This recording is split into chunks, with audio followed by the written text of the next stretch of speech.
Gostaria que os irmãos abrissem a Bíblia em Lucas. Os nossos versículos estão bem ali no começo, do 9 a 14. Lucas capítulo 18, 9 a 14. Mas antes de lermos, gostaria que você pensasse na resposta de algumas perguntas. Não responda em alto e bom som, mas é um processo de autorreflexão. Pense consigo mesmo. Como você descreveria aquilo que te move a se relacionar com alguém? O que te leva a fazer amigos, a aceitar alguém, a acolher alguém? O que te impulsiona a conhecer pessoas, conversar com umas e outras não? Se a gente trouxer o nosso ambiente de igreja, o que nos move a falarmos ou não com um visitante?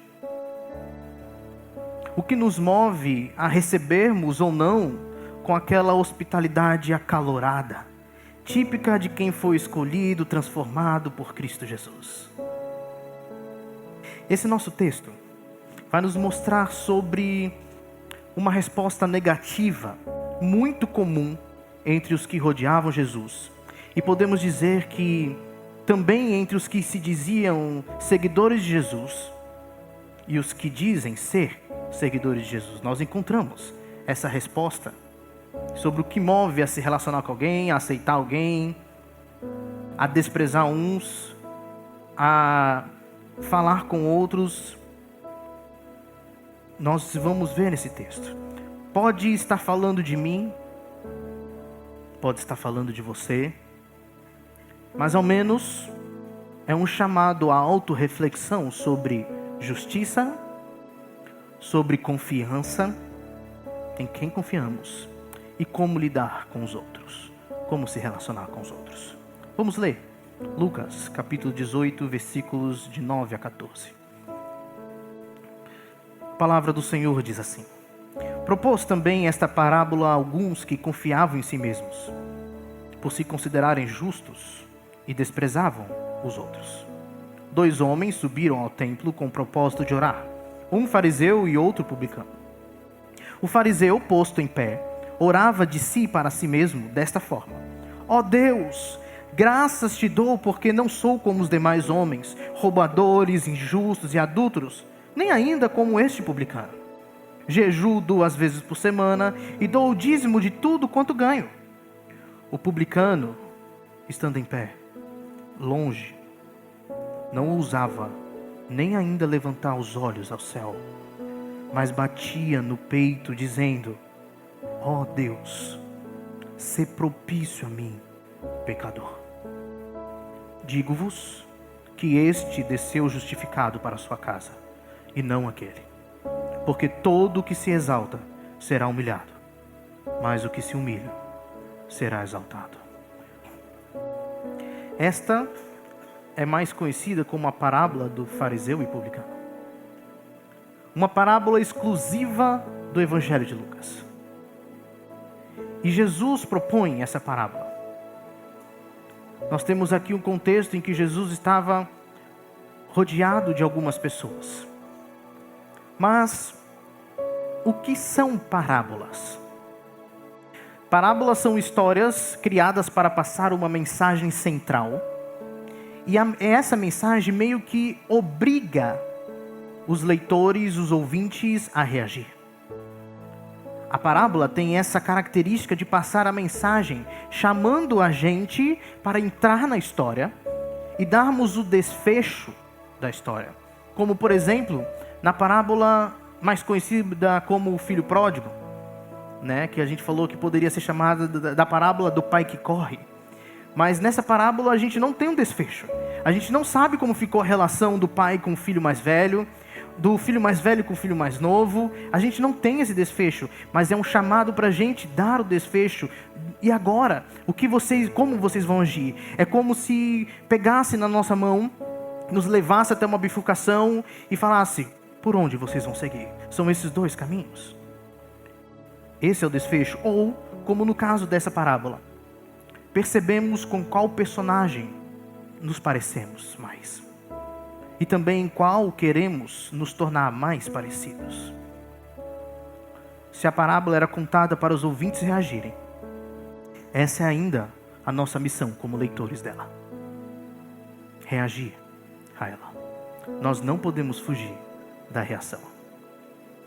Para quem Jesus falava? Quando a gente lê aí, há alguns que confiavam em si mesmos por se considerarem justos e desprezavam os outros. Se a gente fosse colocar na ordem de consequência, causa e consequência, a gente teria aqui primeiro, propôs também essa parábola para aqueles que se consideravam justos e como se fosse, consequentemente, eles confiavam em si mesmos e desprezavam os outros. Quando a gente pensa em confiar em si mesmo, nas escrituras, ainda mais no tempo de Jesus, se consideravam justos, desprezavam os outros, a gente lembra logo do fariseu. A gente quer lembrar logo dele. Mas não necessariamente Jesus está falando para fariseus e mestres da lei, embora com certeza eles estivessem ali. Mas são pessoas comuns também, que confiavam na sua própria justiça e por isso desprezavam os outros.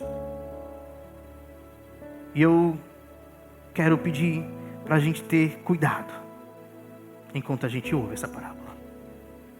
Cuidado para não pensar em alguém sem antes pensar em si. Cuidado para não empurrar esse erro para os outros, porque pode ser mais comum do que imaginamos. Uma coisa é certa: quando levantamos muros de autossuficiência em nosso coração, ficamos prontos para desprezarmos o próximo. Os muros de autossuficiência são levantados em nosso coração quando aquilo que aparentamos ser, aquilo que temos e fazemos escondem aquilo que somos, que realmente somos, nos colocando em um patamar mais elevado, superior aos demais, como se tivéssemos num patamar mais elevado. É como se o nosso padrão estivesse além do padrão dos demais. Fazer isso, levantar muros da autossuficiência, não exige esforço. Nosso coração se inclina para isso. Podemos fazer isso por variados motivos.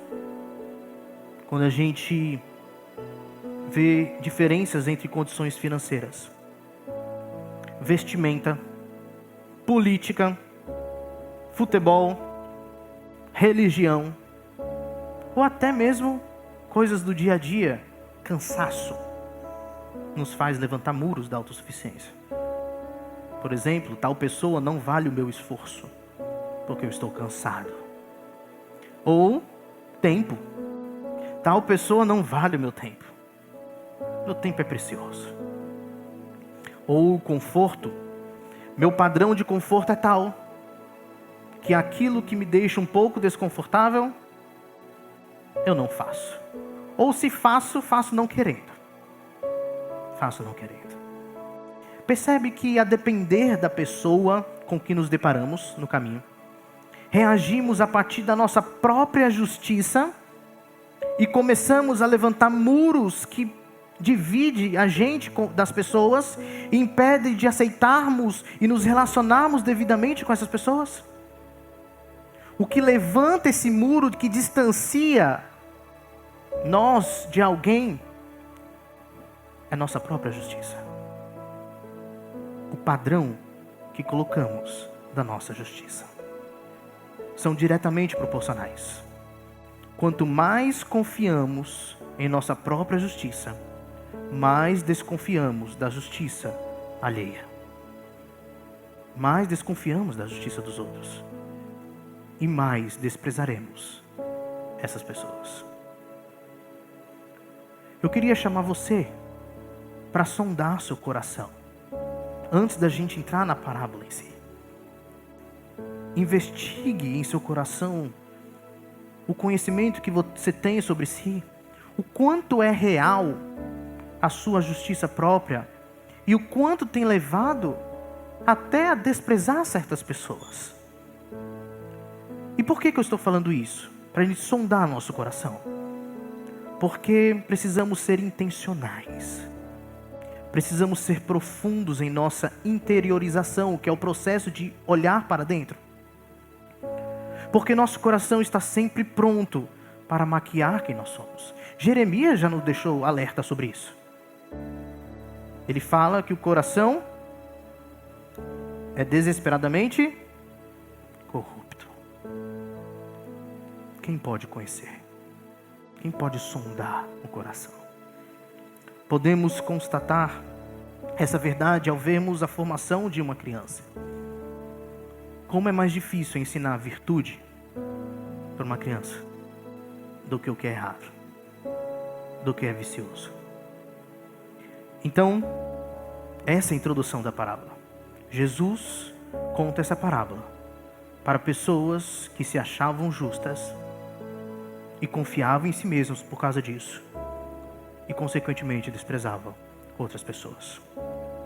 A parábola começa assim: 2 homens subiram ao templo com o propósito de orar, um fariseu e o outro publicano.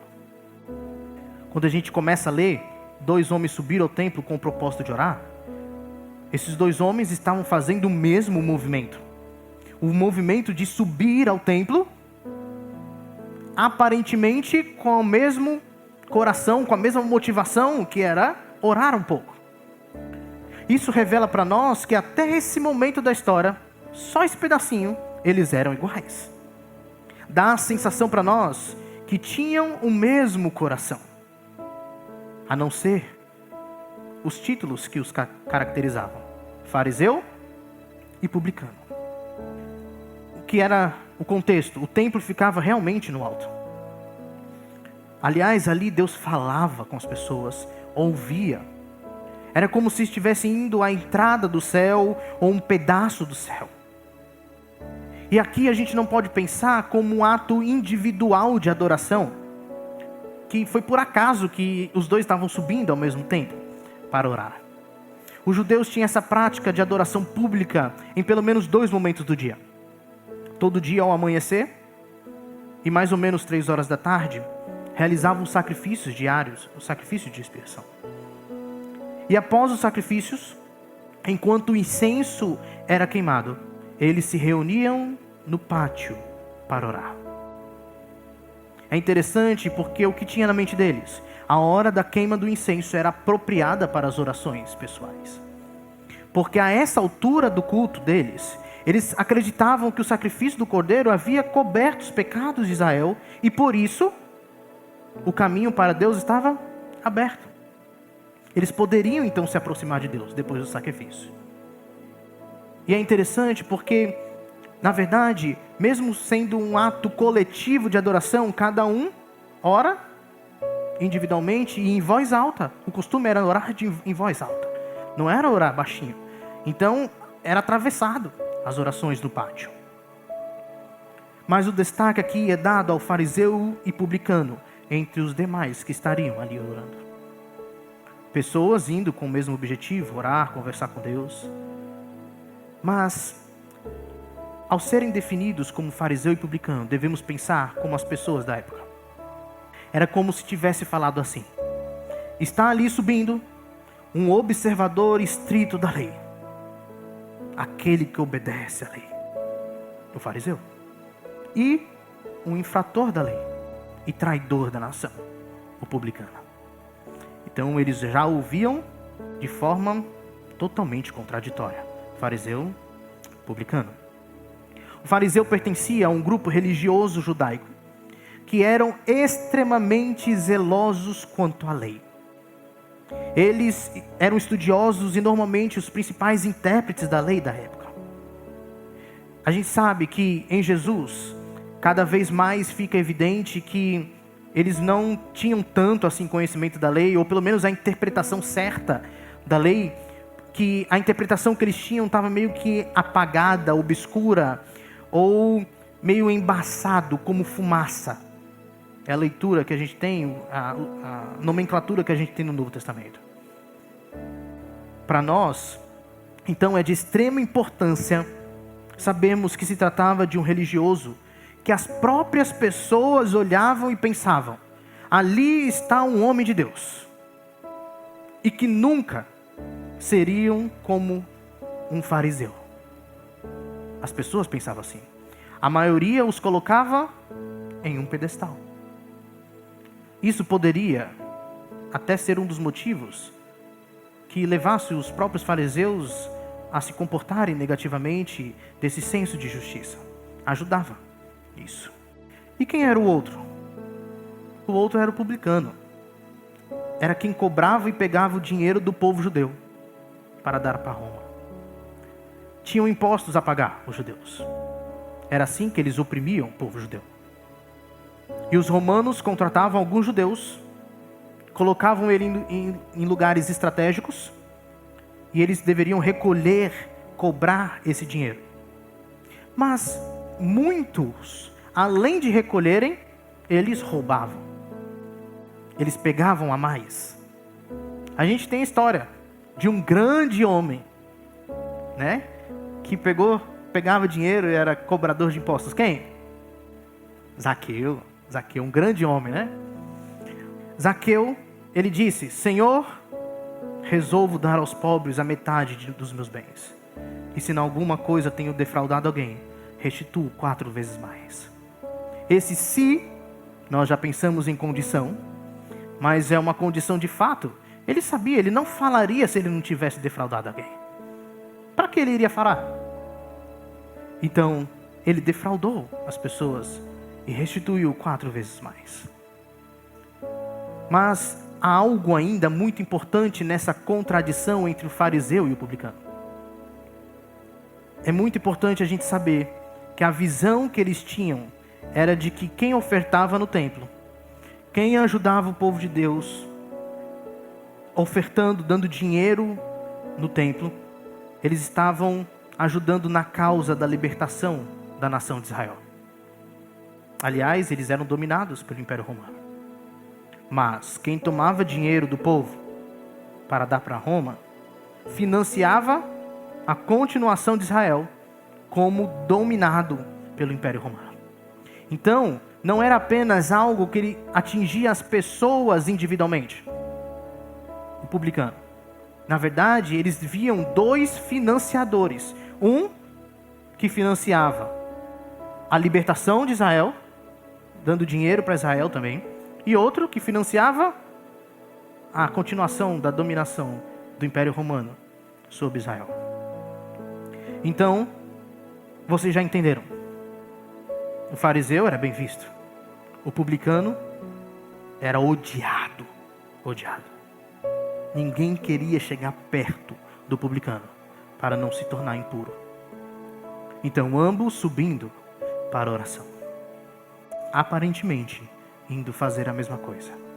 E aqui nós temos o fariseu.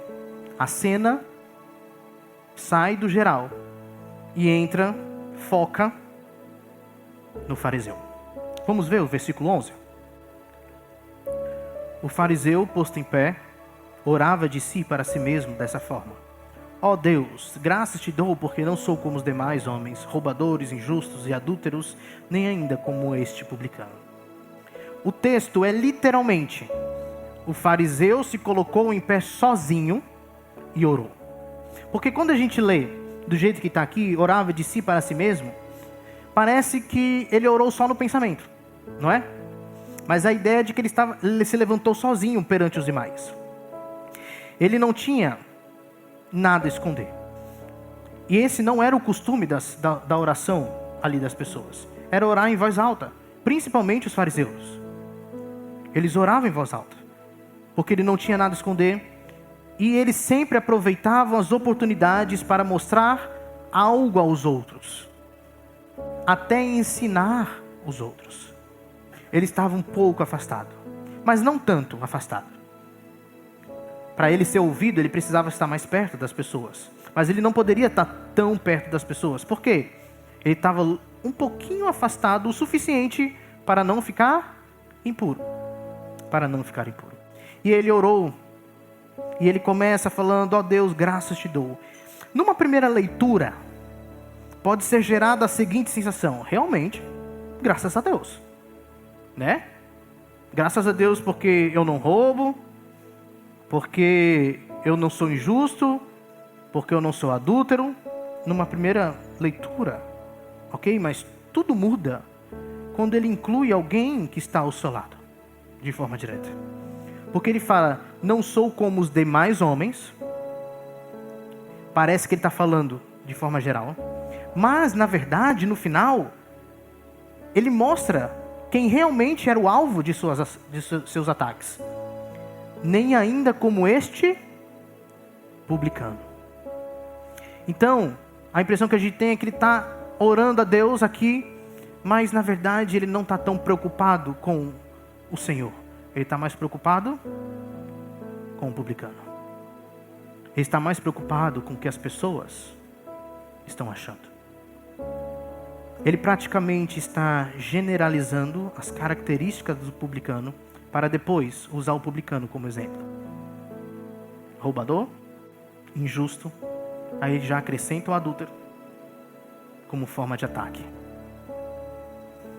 Ele estava desprezando o publicano. Percebe como a oração vai decaindo? A oração do fariseu vai de: olha, ele está agradecendo. A gente começa assim, né? Ó Deus, eu agradeço. Mas depois passa para: ele pode estar agradecendo. Quando ele fala sobre os homens, que ele não é roubador, injusto, adúltero. E no final já não temos dúvida de que ele usa a oração para atacar aquele que deveria ser companheiro de adoração. Mas na verdade o publicano é desprezado. Por que ele é desprezado? Por causa de um coração do fariseu que lê as pessoas através da sua própria justiça. Isso fica claro ao vermos no verso 12, ele ostentando seu bem mais precioso da sua justiça própria. A joia que ele quer mostrar para todo mundo. Versículo 12, jejuo 2 vezes por semana e dou o dízimo de tudo quanto ganho. Uau, como ele é fantástico. A lei estipulava um jejum por ano. Ele fazia 2 jejuns por semana. Ele fazia além, muito além. Além disso, dava o dízimo de tudo, ele diz. O dízimo normalmente era descontado dos cereais, do vinho e do óleo. Ele não deixava nada de fora. Ele dava além do que precisava. É como se não houvesse lei boa o suficiente para chegar ao padrão desse fariseu.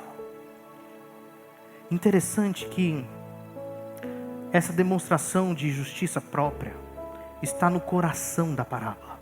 No centro da história está o ponto mais alto dessa autossuficiência. Graças eu te dou, Deus, porque me deste a lei e eu faço acima da lei, acima do que me pediu. É como se ele falasse: olha como não sou como esse pecador. Todo dia ele peca. Eu, todo dia faço a lei. Eu não roubo, não sou injusto, não sou adúltero.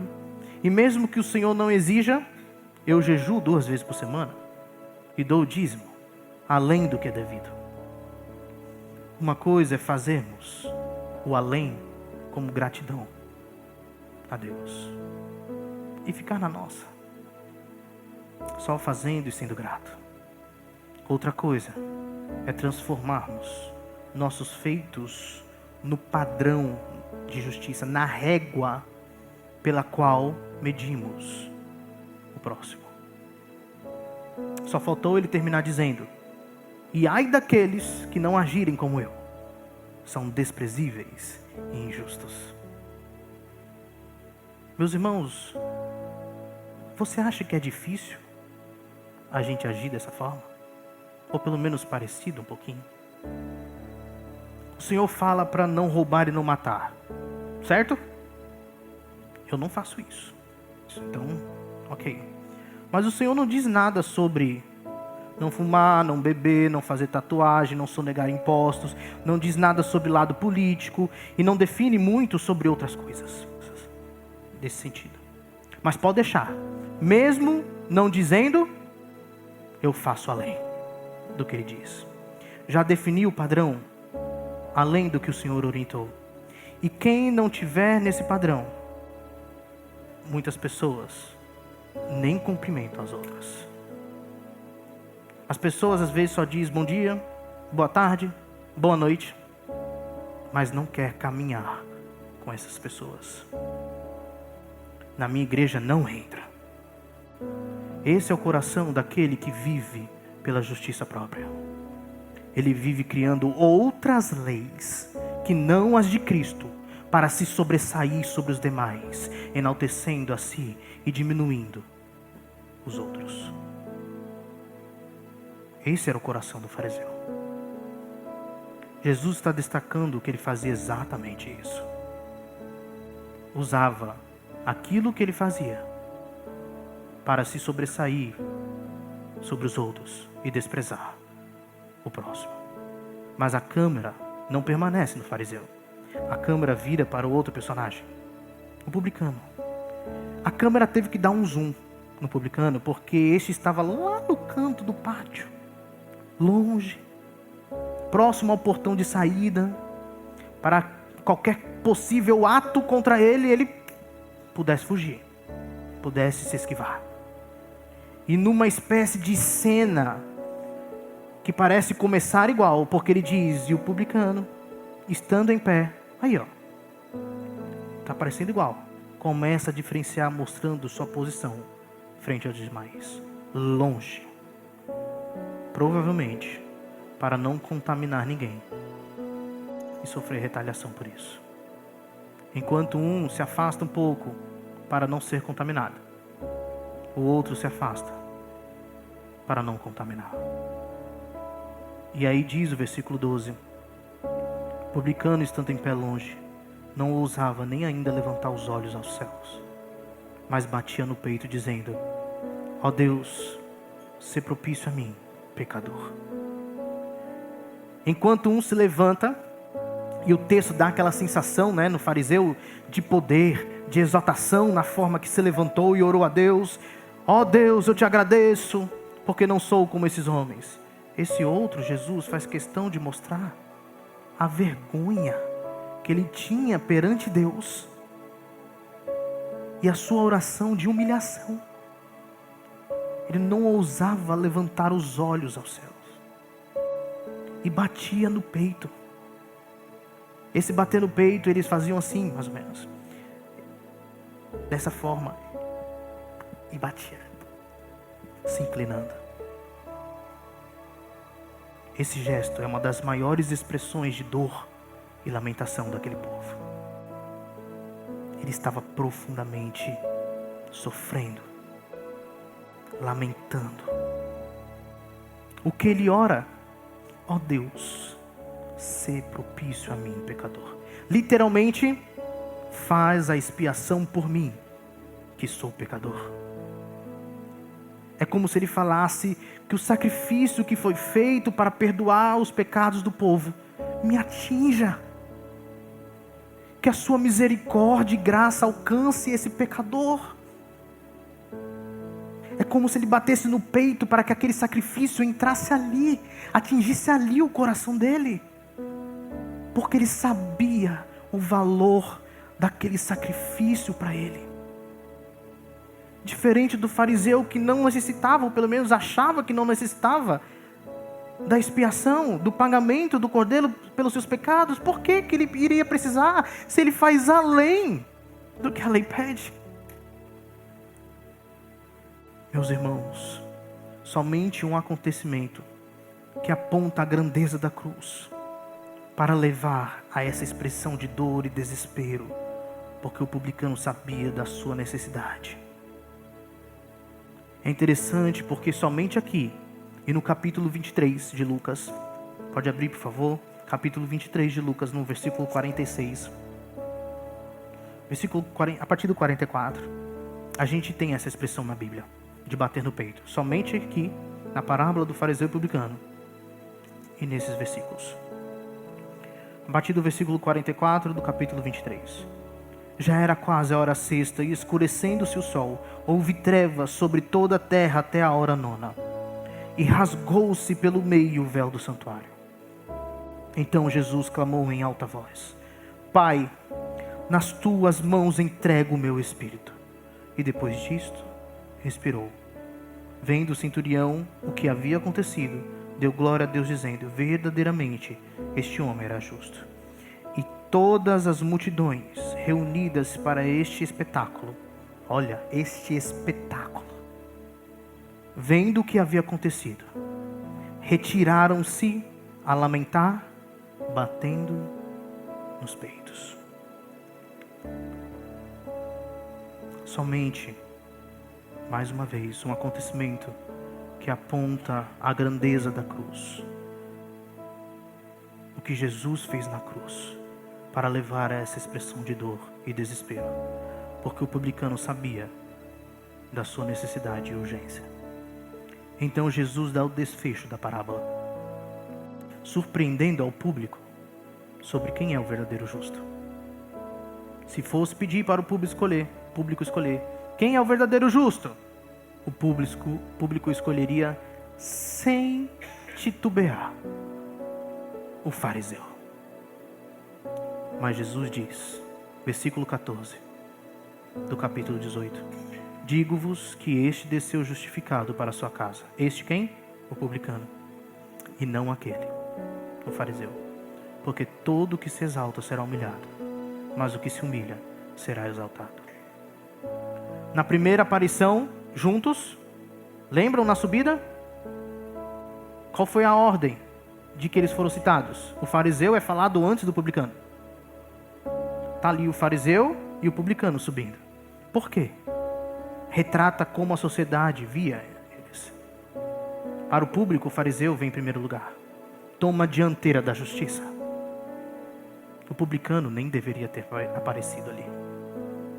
Mas na segunda vez que são citados juntos, no fim da cena, na descida, o publicano vem primeiro.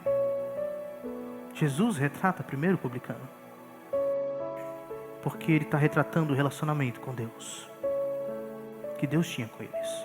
Deus justificou ele, declarou justo o publicano. O fariseu pensava de si que não precisava, então ele não foi declarado justo, porque ele já se achava justo.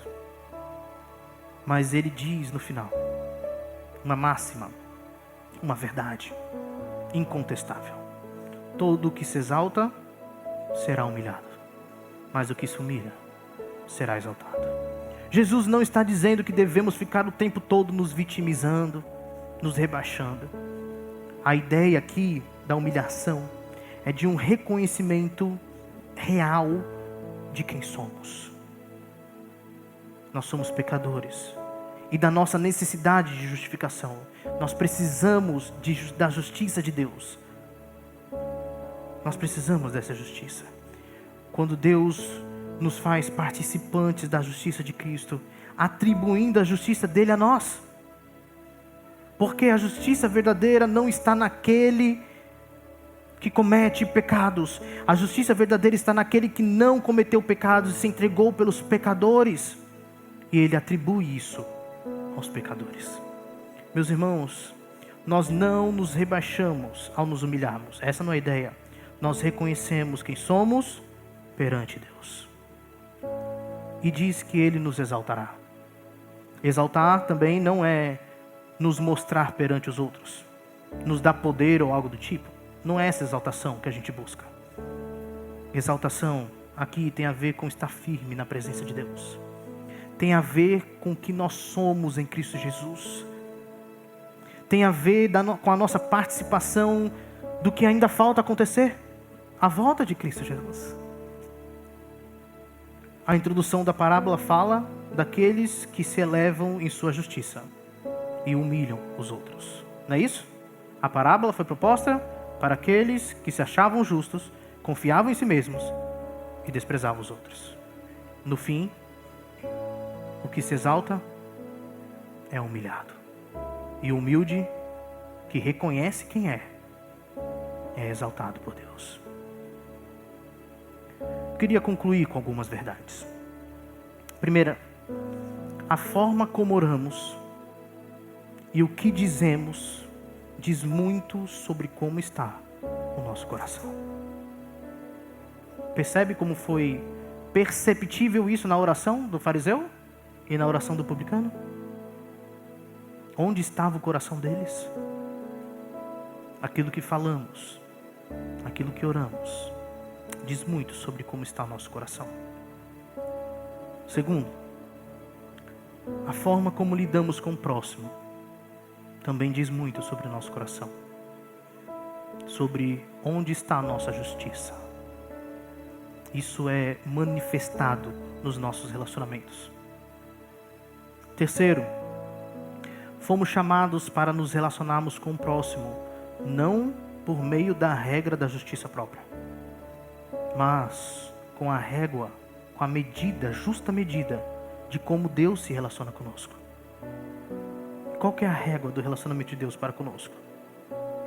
Misericórdia e graça. Porque se não fosse isso, meus irmãos, o que seria de nós? Até porque a justiça própria distorce a visão. Distorce a visão da realidade. O fariseu olha o publicano. O que realmente o publicano está fazendo? O publicano está demonstrando profundamente o seu arrependimento e a sua necessidade de expiação, de pagar pelos seus erros. E esse fariseu vê o que nesse publicano? Apenas um pecador que deveria ser evitado. Então, quando a gente está com a justiça própria embaça a nossa visão. Nós não conseguimos enxergar como realmente as pessoas são.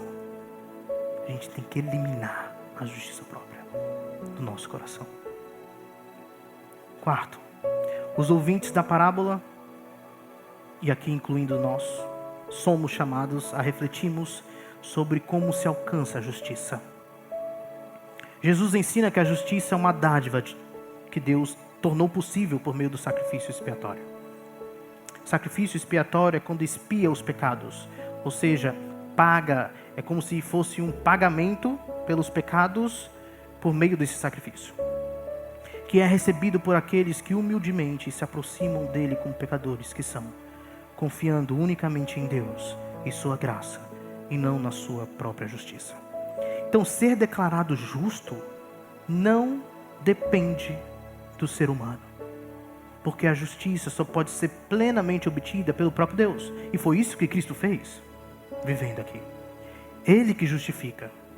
Deus, só Ele tem o poder por misericórdia de virar para um pecador e dizer: eu lhe considero justo. Logo eu, como cantamos, um pobre pecador. Logo eu, finito, carnal. Sim, logo você. Meus irmãos, só na lógica do Evangelho, um pecador que se reconhece como tal, ainda pode ser coroado por Deus com a coroa da justiça. Eu quero usar uma ilustração que cabe perfeitamente aqui em As Crônicas de Nárnia, no livro O Leão, a Feiticeira e o Guarda-Roupa. Eles entram no mundo de Nárnia e lá está gelado. Faz um tempo que não tem o calor, que não é Natal, e está sob o poder da feiticeira. Um dos irmãos que entram lá, nesse mundo de Nárnia, fez a besteira de se vender por doces, bolinhos, podemos dizer, para a feiticeira, e então ele comete traição. Em Nárnia, isso é traição. Aslan, o leão, personagem que aponta para Cristo, chega e tudo começa a mudar. Só que a traição não foi esquecida. Mesmo com a volta de Aslan, a traição não foi esquecida. Na lei de Nárnia, o traidor paga com a vida. Alguém precisava pagar pelo pecado de Edmundo. Nada mais justo que o próprio Edmundo. Foi ele que traiu. Nada mais natural que ele mesmo fazer isso. É interessante porque, assim como nós pecadores, precisamos que alguém pague pelos nossos pecados. O mais natural? Nós mesmos. Só que frente ao Deus santo e eterno, quando o pecado atinge aquele que é eterno, qualquer pecado nos coloca em uma dívida eterna com esse Deus eterno. E só alguém eterno poderia pagar. No livro, Aslan morre no lugar de Edmundo. O leão morre no lugar de Edmundo. Em uma mesa de pedra ele foi sacrificado. Depois ele revive. E no final, mesmo depois de toda a traição de Edmundo, Aslan, que morreu por causa do erro de Edmundo, tem a coragem de coroar Edmundo rei. E ainda dizer: Edmundo, o justo. Essa ilustração é sobre algo real que Cristo fez por nós. O que Cristo faz na cruz é morrer pelo seu e pelo meu pecado. Ele paga a dívida eterna que nós tínhamos com o Pai. E Cristo, que é o Filho, o próprio Filho de Deus, não apenas paga a dívida, mas Ele ainda se relaciona com a gente. Ele vira para nós, aqueles que pecaram e esses pecados levaram Ele à morte, nos abraça. Ele olha profundamente em nossos olhos e diz: vocês estão justificados. Como podemos ter justiça própria frente a este ato de salvação do nosso Deus? Alguém pode dizer: mas pastor, eu cometi atrocidades, muitos pecados, pecados que tenho vergonha de mencionar, e outros que nem sei. Meu irmão, a Escritura afirma que nenhuma condenação há para aqueles que estão em Cristo Jesus. Foi Cristo que pagou o preço. Cristo na cruz pagou o que deveríamos pagar, mas não conseguiríamos pagar. É por isso que podemos ser declarados justos, porque o justo ajustou a balança da santidade de Deus, vivendo o que deveríamos viver e nos fazendo participantes da sua justiça. Então, o que eu preciso fazer, pastor, para participar dessa justiça de Cristo? Cristo já fez por você. Se você entende isso, que Ele morreu na cruz pelos seus pecados, Deus lhe deu a graça de crer em Cristo e na sua obra. E Ele está dizendo para você: você está justificado. Se você quiser entender mais sobre essa obra de Cristo, sobre ser declarado justo, pode vir falar comigo após o culto. Pastor Humberto, ou até mesmo aquela pessoa que lhe convidou para estar aqui. Essa é a graça, essa é a misericórdia do nosso Deus. O justo pelo injusto, para tornar o injusto justificado.